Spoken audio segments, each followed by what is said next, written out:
பாருங்கள் பிரெட் அல்வாவுக்கு முந்திரி நெய்யில் முந்திரி கிஸ்மிஸ் பழமும் போட்டு பொரித்து போட்ட வேண்டியதான் உள்ள. ஏலக்காய் பொடி ஏற்கனவே உள்ளே போட்டாச்சு.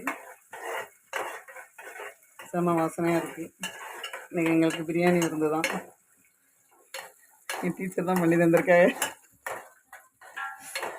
நாங்கள் ஒரு ஸ்கூலில் ப்ரைவேட் ஸ்கூலில் வேலை பார்க்குறோம். எங்களுக்கு லைக் பண்ணுங்கள், கமெண்ட் பண்ணுங்கள், ஷேர் பண்ணுங்கள் ஃப்ரெண்ட்ஸ்.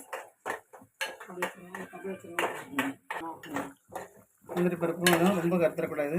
இது நல்லா பொன் நிறமானோடனே தூக்கி அதில் ஊற்றிடுவாங்க. இப்போ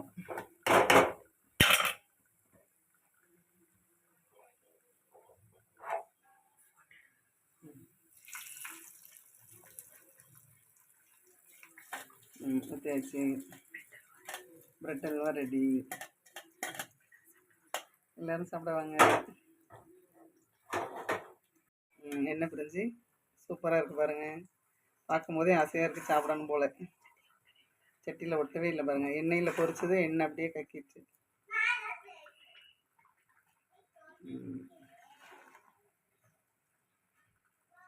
சூப்பர்.